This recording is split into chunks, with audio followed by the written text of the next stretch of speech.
સ્વામિનારાયણ સાક્ષાત્ અક્ષર પુરુષોત્તમ સર્વેભ્યઃ પરમં શાંતિં આનંદં સુખમર્પયેત. શ્રી સ્વામિનારાયણ ભગવાનની જય. શ્રી અક્ષર પુરુષોત્તમ મહારાજની જય. શ્રી ગુણાતીતાનંદ સ્વામી મહારાજની જય. શ્રી પ્રમુખ સ્વામી મહારાજની જય. શ્રી મહંત સ્વામી મહારાજની જય. પ્રગટ ગુરુ હરિ પરમ પૂજ્ય મહંત સ્વામી મહારાજની આજ્ઞા અને આશીર્વાદથી આપણે બધાય નિત્ય પ્રાતઃ કથાનો લાભ લઈ રહ્યા છીએ. આજે આપણા માટે માર્ચ મહિનાની 14મી તારીખ અને શુક્રવારનો મહાપવિત્ર દિવસ છે અને 1484મી સભા થાય છે. અને કહત હૈ સહજાનંદ એ વિષય ઉપર 1135મો દિવસ થાય છે. ગઈકાલનો દિવસ આપણા માટે અતિ મહત્વનો ગયો કે બ્રહ્મ સ્વરૂપ ભગતજી મહારાજ આ પૃથ્વી ઉપર આ જ દિવસે પ્રગટ થયા. એટલે બ્રહ્મ સ્વરૂપ ભગતજી મહારાજના જન્મ જયંતિની સભાનો આપણે લાભ લીધો. આ 2 દિવસ એટલે કહેતા કે ફાગણ સુધી પૂનમ અને ફાગણ વધી પડવો, આ 2 દિવસ હંમેશને માટે સારંગપુરની અંદર ગુરુ હરિ પ્રમુખ સ્વામી મહારાજના સાનિધ્યની અંદર મહા ઉત્સવના સ્વરૂપને વિશે એ ઉજવાતો આવ્યો છે. ભગતજી મહારાજના જન્મના કાર્ય અને એમની સાધના એ આપણા બધાના જીવનની અંદર આપણને સહેજે સહેજે સ્પર્શી જાય એવી છે. કારણ કે આપણે ત્યાં આધ્યાત્મિક માર્ગની અંદર તો મહાન પુરુષોનું જીવન જ આપણું માર્ગદર્શક અને માર્ગપથક બને છે. એટલે એવા ભગતજી મહારાજ માટે પણ વિદ્યાધિકારી શ્રી ચંદુભાઈ પોતે વાત કરતા કે આ પ્રમાણે મેં ભગતજી મહારાજનું જીવન ચરિત્રને પુસ્તકને વાંચન કર્યું તો મને એમ લાગ્યું કે ખરેખર સાધક અવસ્થામાં જે સાધક પોતે જીવી રહ્યો છે એને સિદ્ધ દશા પ્રાપ્ત કરવી હોય તો આ એક જ માર્ગ સરળ છે. તે કયો? તો ગુરુના વચન પ્રમાણે પોતાના જીવનની અંદર પોતે ક્રિયા કરે, જેની અંદર લેશ માત્ર શંકા કુશંકા કરે નહીં અને ગુરુના વચનની અંદર પૂરો વિશ્વાસ રાખે અને એ પ્રમાણે પોતાની સાધના કરે તો સિદ્ધ થતા વાર લાગતી નથી. એવું તો આપણે ભગતજી મહારાજના જીવનની અંદરથી સમજ્યા. એટલે આવા મોટા વિદ્યાધિકારી જેવાને પણ સાક્ષરને પણ અંતરની અંદર ભગતજી મહારાજના જીવનની ઝાંખી અનુભવતા એમને પણ પ્રતીતિ થઈ. એટલે બ્રહ્મ સ્વરૂપ ભગતજી મહારાજે જે દાખલો કર્યો, જે એમણે પોતે ગુરુને રાજી કરવા માટેના પ્રયત્નો કર્યા, એ બધા જ પ્રયત્નો કેવા હતા તો કે એને કહેવાય ને કે આમ લોક દ્રષ્ટિએ જોવા જઈએ તો કાંઈ એટલા બધા મહત્વના કાર્યો જેમ કહેવાય કે મંદિરો કરવા, પછી આ પ્રમાણે કંઈક નાના મોટા આશ્રમો કરવા, એવું ભલે ભગતજી મહારાજે ન કર્યું, પણ ભગતજી મહારાજે એક મોટામાં મોટું વિરાટ કાર્ય તો એ કર્યું કે અક્ષર બ્રહ્મને ઓળખી લીધા અને અક્ષર બ્રહ્મના વચન પ્રમાણે એમણે પોતાનું જીવન બનાવ્યું. કેટલું બધું સુખ એમને અંતરની અંદર વર્તતું કે આવા અપમાનના દિવસોની અંદર પણ ક્યારે પણ કોઈએ પણ ગમે તેવું અપમાન કર્યું હોય તો પણ એ અપમાન કરનારનું કોઈ દિવસ અહિત ઈચ્છ્યું નથી. એનું સદાયને માટે હિત થાય એવી ભગવાનને એમણે પ્રાર્થના કરી છે. એવા બ્રહ્મ સ્વરૂપ ભગતજી મહારાજનો એ ગઈકાલનો આપણો જન્મદિવસનો ઉત્સવ ગયો. હવે આજે આપણે ગઈકાલની કથાની અંદર પ્રહલાદજીની વાત કરી હતી અને એ વાતને વિશેષ કરીને લોકો બધા પોતે હોળી સળગાવી અને ગામે ગામની અંદર આ પ્રમાણે છાણા અને લાકડા ભેગા કરીને હોળીને સળગાવતા હોય છે. તો એ પરંપરા ચાલુ રહી છે. એટલે આપણે યાદ રાખવાનું કે અગ્નિ દેવી પોતે એવા પવિત્ર છે કે જ્યાં આગળ આસુરી વૃત્તિનો નાશ થાય અને દેવી શક્તિનો હંમેશને માટે વિજય થાય. એટલે ભક્ત પ્રહલાદ ભલે એ અસુર કુળની અંદર જન્મેલા હતા પણ ગર્ભ સંસ્કારની અંદર નારદજી જેવા સંતનો યોગ થયો. એમણે ગર્ભની અંદર ભગવાનના સ્વરૂપની અને ભગવાનના સ્વરૂપની નિષ્ઠાની વાતો એમણે સાંભળી અને એના કારણે કરીને પિતા ગમે તેટલું એને કષ્ટ આપતા હતા તેમ છતાં પણ એ કષ્ટ ગણ્યું નહીં.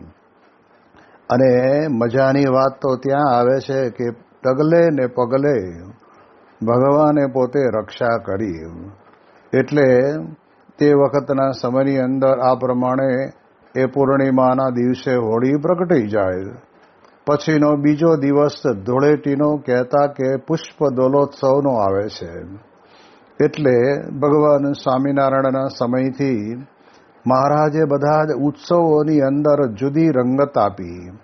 કારણ કે ઉત્સવો તો આ લોકની અંદર આપણે ત્યાં ચાલી આવે છે પરંપરા પ્રમાણે થતા જ હોય છે. પરંતુ સમયાંતરે ક્યારેક ક્યારેક એની અંદર અભદ્ર વર્તન પણ થતા હોય છે જે માનવીના જીવનની અંદર દુઃખ કરતા અને કષ્ટદાયક બની જતા હોય છે. પણ ભગવાન સ્વામિનારાયણ એક એક ઉત્સવ, જેને શ્રી રામનવમી હોય, જન્માષ્ટમી હોય, એકાદશીના વ્રતના ઉત્સવો હોય કે પુષ્પ દોલોત્સવ જેવો ઉત્સવ હોય, એ ઉત્સવની અંદર આપણે જાણીએ એ પ્રમાણે ભગવાનના સંબંધે કરીને, ભગવાનને બિરાજમાન કરીને, ભગવાનનું પૂજન અર્ચન કરીને એ પ્રમાણે ભક્તો પોતાના જીવનની અંદર આવો ભગવાનનો અદ્ભુત લાભ લેતા હોય છે.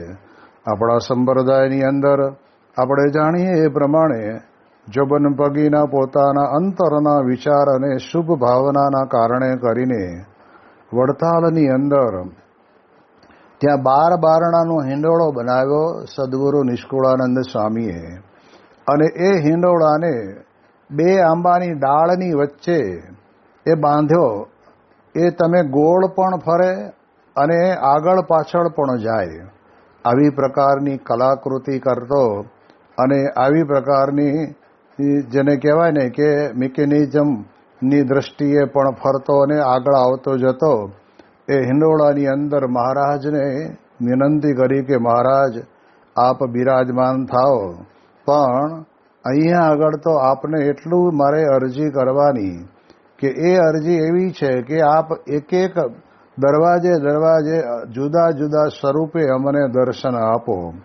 અને ભગવાન સ્વામિનારાયણ તો સમર્થ પુરુષ, કારણ કે ભગવાનમાં એવું અપાર ઐશ્વર્ય રહેલું હોય છે. એ ધારે એ પ્રમાણે સ્વરૂપ ધારણ કરી શકે. જેમ આપણે જાણીએ છીએ કે અક્રૂરજી પોતે રથ લઈને કૃષ્ણ ભગવાનને ગોકુળ કહેતા કે મથુરાની અંદર લાવે છે. અને ત્યારે મથુરાની અંદર પ્રવેશ કરતા તે વખતના સમયની અંદર અક્રૂરજીને પોતાને મનમાં એમ થયું કે આજે આ બલરામ અને કૃષ્ણનો આ કંસના રાજમહેલની અંદર કહેતા રાજ્યની અંદર લઈ જઈએ છીએ. આ 2 નાના છોકરાઓ અને એને કંસ 100% દુઃખી કરશે જ, એવું મનની અંદર વિચારતા હતા. અને ત્યારે એમણે કહ્યું કે થોડી વાર તમે ઊભા રહો તો આ યમુનાના ધરાની અંદર હું સ્નાન કરી લઉં. અને ત્યારે તે વખતના સમયની અંદર આપણે જાણીએ એ પ્રમાણે અક્રૂરજી પોતે યમુનાના ધરામાં સ્નાન કરવા ગયા તો ત્યાં આગળ પણ શેષશાહી નારાયણ ભગવાન પોતે શેષશૈયા ઉપર પોતે બિરાજમાન હતા એવા દર્શન થયા. ત્યારે એને મનમાં એમ થયું કે હું રથની અંદર બેસાડીને આવ્યો છું એ અને અહીંયા આગળ દેખાય છે એ બે સ્વરૂપ, એક વ્યક્તિના બે સ્વરૂપ, આવું એમના મનની અંદર થયું. અને પછી એમણે બરાબર વિશ્વાસ બેસી ગયો કે ભલે ગમે તેમ કંસ પોતે પોતાના જે બુદ્ધિ ચાતુર્યના પ્રયત્નો કરે એ ભલે કરે, પણ હકીકતની અંદર તો આ કોઈ મનુષ્ય નથી, આ ભગવાન સ્વયં પોતે છે. અને આપણે જાણીએ છીએ કે ભગવાને પોતે જતા જ ગોકુળની અંદર અક્રૂરજીને કહી દીધું કે તમે કહેજો કંસને કે કૃષ્ણ અને બલરામ આવી ગયા છે. પણ જતાની સાથે જ્યાં આગળ જે ધનુષ્ય ને તોડવાનું હતું, જેની સાથે ધનુષ્ય યજ્ઞ કરવાનો હતો, એ જ ધનુષ્યને ભગવાન કૃષ્ણ પરમાત્માએ પગ વડે કરીને પણસ ખેંચી અને હાથ વડે કરીને ખેંચી, ત્યાં તો એવો મોટો કડાકો થયો તો કંસની સભાની અંદર ખબર પડી કે આ અવાજ શાનો આવ્યો.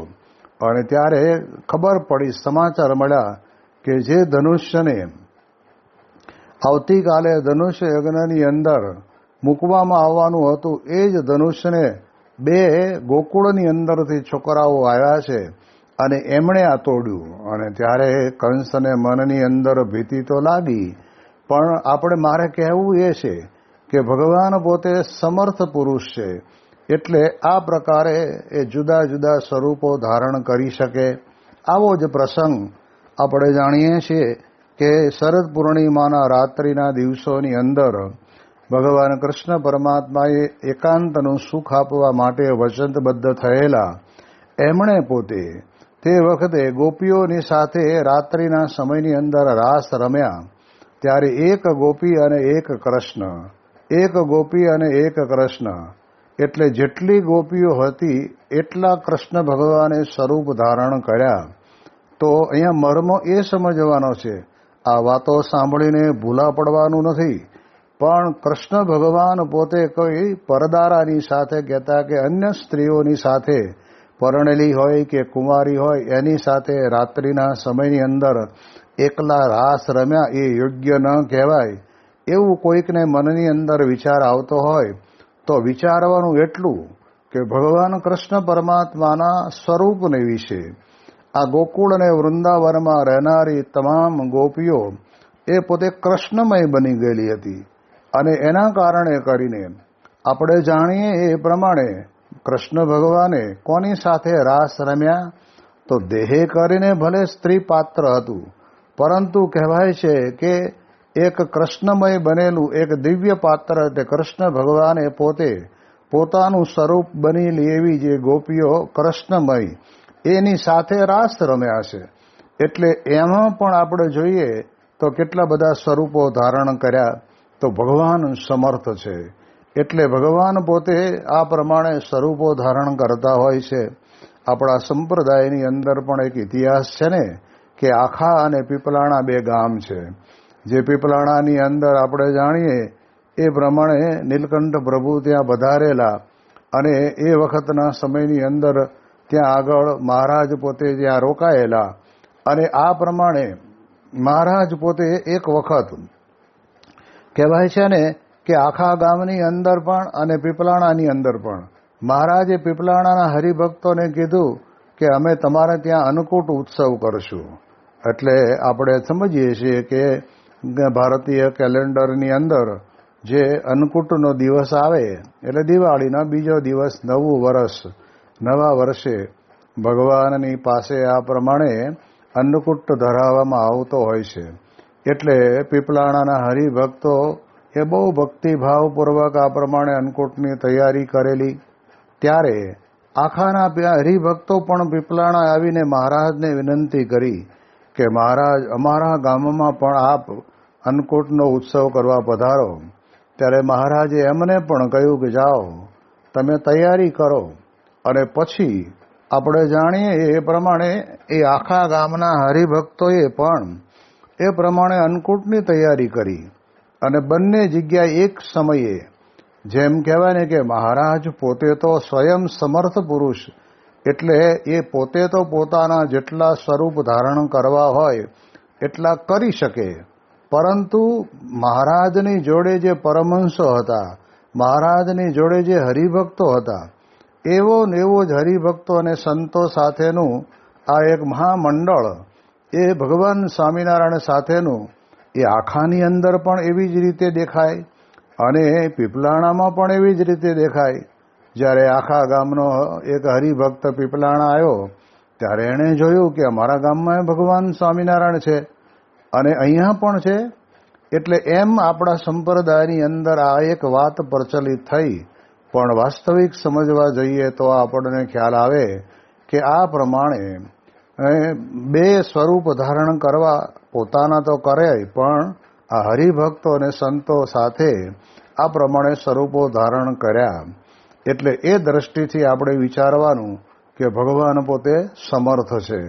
તો એ ભગવાન સ્વામિનારાયણ પોતે આ પ્રમાણે વડતાલની અંદર 12 દરવાજે જુદા જુદા સ્વરૂપની અંદર, કહેતા જુદા વસ્ત્ર આભૂષણો અને જુદા પ્રકારની જેને કહેવાય ને કે એમની ઊભા રહેવાની શૈલી સાથે ઊભા રહી અને બધા ભક્તોને એવો જબરજસ્ત દર્શનનો લાભ આપ્યો, જેને આપણે જાણીએ છીએ કે આ દિવસે ફૂલદોલ એટલે શું કે ફૂલો વડે કરીને શણગારેલો એવો એક હિંડોળો, અને એ હિંડોળા ઉપર આ પ્રમાણે ભગવાનને બિરાજમાન કરે એને ફૂલદોલનો ઉત્સવ કહેવામાં આવે છે.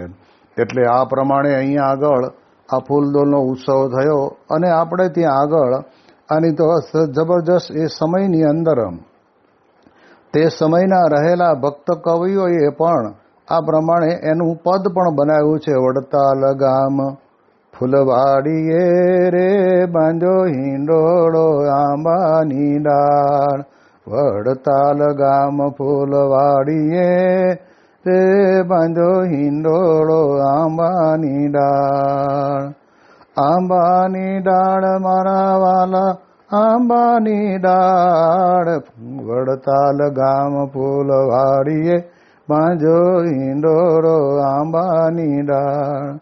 એટલે પદ ગવાયું છે અને મહારાજે કેવા કેવા શણગાર ધારણ કર્યા હતા એ બધું જ આ પદની અંદર ગવાય છે. હવે આ ઉત્સવ સારંગપુરની અંદર વર્ષોથી ચાલે છે, તો આજે થોડીક એની પણ સ્મૃતિ કરીએ. અમે 1967ની અંદર ભાગવતી દીક્ષા લીધી, એના પછીનો 68ની સાલનો જે ઉત્સવ આવ્યો, તો એ વખતે તો સત્સંગ બહુ એટલો બધો વિશાળ નહીં.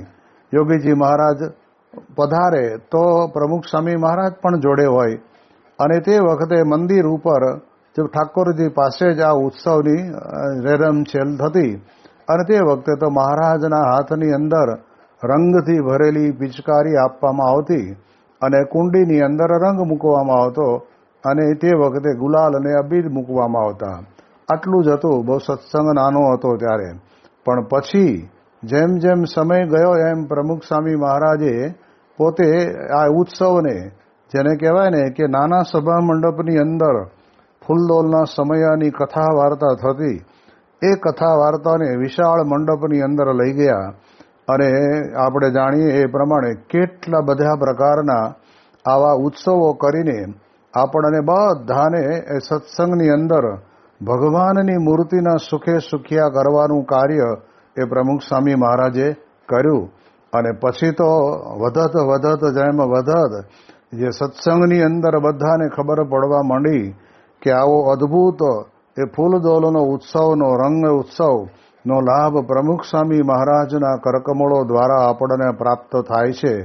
અને સ્વામીશ્રી પણ એવા ચપળ હતા કે જે ભક્તે પોતાના મનની અંદર સંકલ્પ કર્યો હોય અને એ સંકલ્પ પ્રમાણે એના ઉપર એવી જબરજસ્ત રંગની પિચકારીની શેડ જવા દેને ઓલો આખો રંગથી રસબસ બની જાય, અને એને એમ અંતરમાં થાય કે બસ આજે મારો સંકલ્પ પૂરો થયો.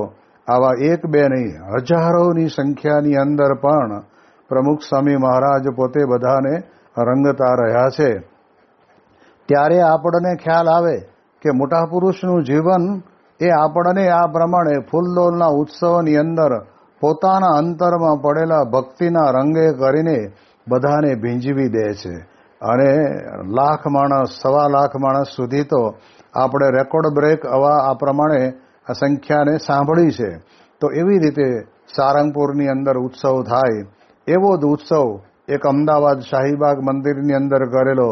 અને એવો એક ઉત્સવ એવો સ્વામીશ્રીએ પોતે વિદ્યાનગરની અંદર અક્ષરધામમાં કરેલો, જેની અંદર પ્રમુખ સ્વામી મહારાજે પોતે આખો વડતાલના જોબન પગી જેમ 12 બારણાનો હિંડોળો ઝુલાવે અને એવી પ્રકારનું આ પ્રમાણે આયોજન કરવું, એવું જ સ્વયં પોતે એની અંદર પૂરેપૂરો રસ લઈને સરસ મજાનું આયોજન એવું કર્યું કે નાની નાની બાબતોની અંદર ઝીણવટપૂર્વક બધાને તે પ્રમાણે સમજ આપી.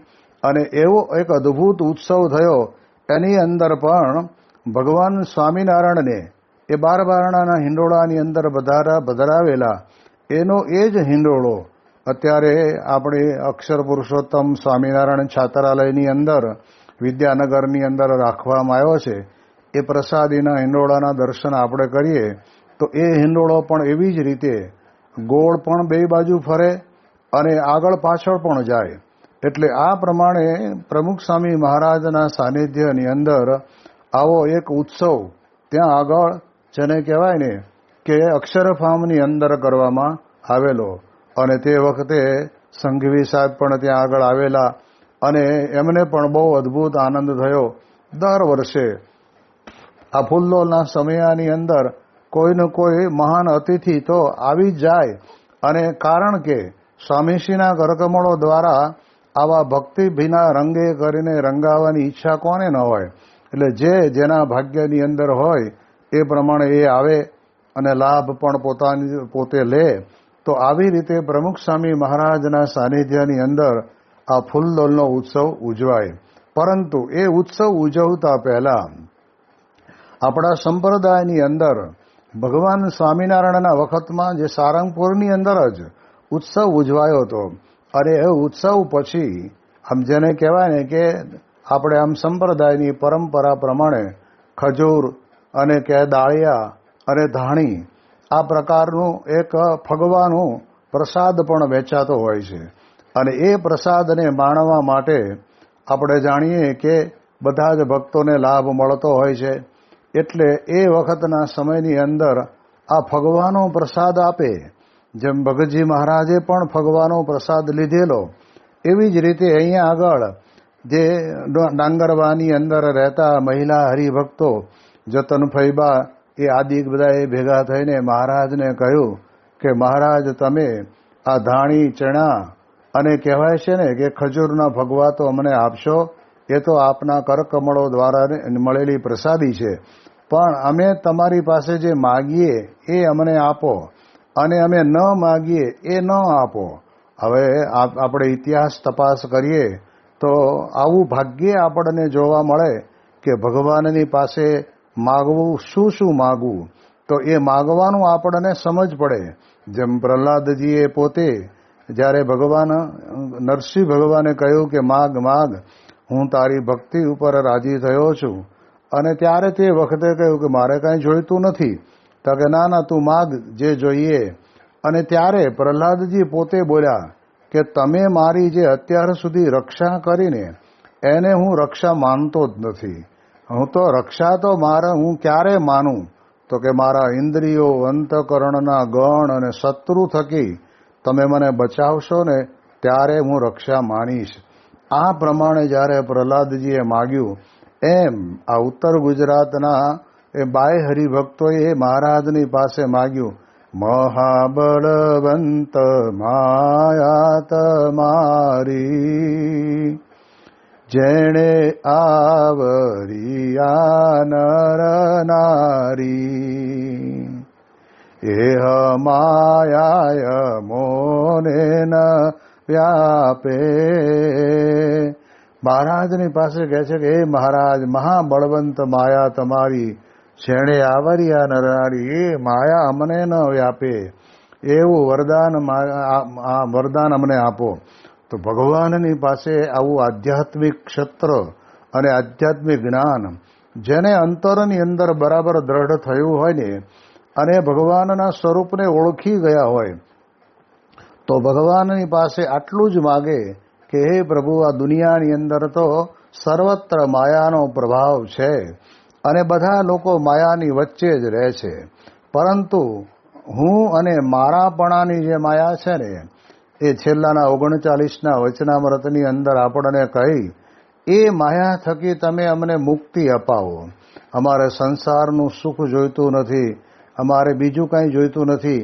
આ બધી જ વાત આ ભગવાનના પ્રકરણની અંદર ભક્ત ચિંતામણીનું 64મું પ્રકરણ એ પ્રમુખ સ્વામી મહારાજ ખુદ પોતે પોતાના સુરીલા મધુર કંઠ વડે કરીને ગાઈને આપણને બધાને ભગવાનના આશીર્વાદ આપતા.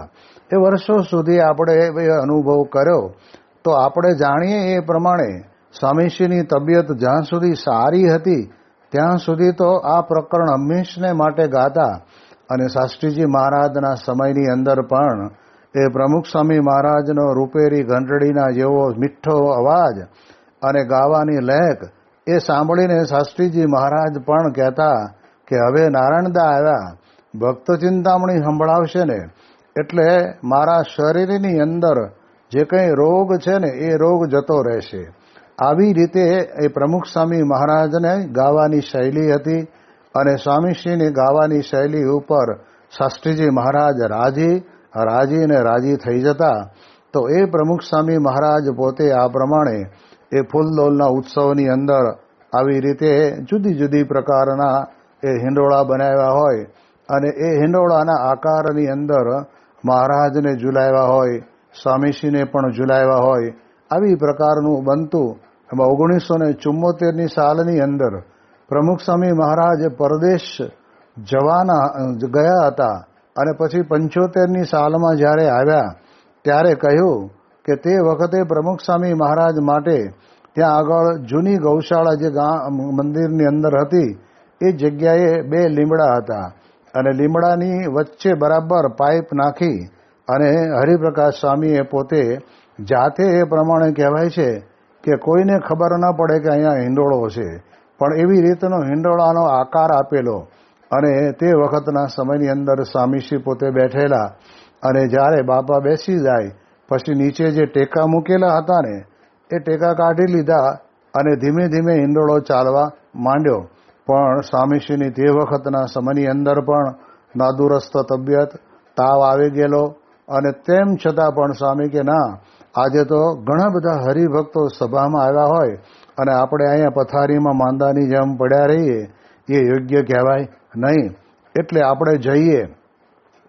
એમ કરીને પ્રમુખ સ્વામી મહારાજ પોતે પધારેલા અને તે પણ હિંડોળાનો આવો એક અદ્ભુત લાભ એ અમને બધાને પણ ત્યાં આગળ પ્રાપ્ત થયેલો. એટલે આવી રીતે આ ફૂલદોલના ઉત્સવની અંદર પુષ્પથી બનાવેલો અને સરસ મજાનો શણગારેલો એ હિંડોળો અને હિંડોળાની અંદર આ પ્રમાણે કહેવાય છે કે ભક્તિ ભીના રંગથી બધાને રંગી અને તરબતર કરી દેતા એવો જબરજસ્ત આ ઉત્સવ જેને પોતાના જીવનની અંદર જેણે માણ્યો અને અનુભવ્યો, જેને જોયો, એના બધાના અંતરની અંદર આ ભગવાન અને ભગવાનના સંતની મૂર્તિ એ અવશ્યપણે યાદ આવી જાય એવો એક હિંડોળાનો આવો એક ફૂલદોલનો ઉત્સવ એ પણ તે વખતના સમયની અંદર થતો. લોકજગતની અંદર તો કાદવ, કીચડ અને માટી અને જેને કહેવાય ને કે બગડેલું ઓઇલ એ લઈ અને રંગબેરંગ ખોટા કાળા રંગથી લોકોને ઘરમાં ઘૂસીને રંગી નાખે એવો આ જેને કહેવાય ને કે અવળચંડાઈનો રંગ નહોતો, પણ આ રંગ તો એવો હતો કે જેને રંગે રંગાયા પછી એ વસ્ત્રને ફરી વખત પહેરે નહીં અને જોયા, દર્શન કર્યા કરે કે આ વસ્ત્રો પહેરીને પ્રમુખ સ્વામી મહારાજે અમને બધાને રંગેલા. એટલે એ દ્રષ્ટિથી આપણે સમજીએ તો પ્રમુખ સ્વામી મહારાજના સાનિધ્યની અંદર ઉજવાયેલો આ ઉત્સવ એ આપણને સ્મૃતિપટ ઉપર રહે. અને એટલા જ માટે મહારાજ કહે ને કે અમે આવા ઉત્સવો કરીએ છીએ એ એના માટે કે તમને બધાને તમારા જીવનની અંદર યાદ રહી જાય. અને એ સારંગપુરની અંદર મહારાજ એવું સરસ મજાના ત્યાં આગળ કહેવાય છે કે રંગોત્સવનો લાભ બધાને મહારાજના સમયથી મળેલો. એટલે સારંગપુર એક નમીશરણ ક્ષેત્ર જેવું સ્થાન જ્યાં આગળ જગતનો કોઈ વિચાર આપણને આવે નહીં. અને એટલા જ માટે સ્વામીશ્રી પોતે પોતાના ગુરુ શાસ્ત્રીજી મહારાજના અંતરની અંદર રમતું એ રમણીય સારંગપુર સ્થાનની અંદર આ ઉત્સવ ઉજવતા. તો એ ઉત્સવ આપણા જીવનની અંદર વિશેષ કરીને સ્મૃતિ ઉપર આવે એ ભગવાનના ચરણોમાં પ્રાર્થના. શ્રી સ્વામિનારાયણ ભગવાનની જય.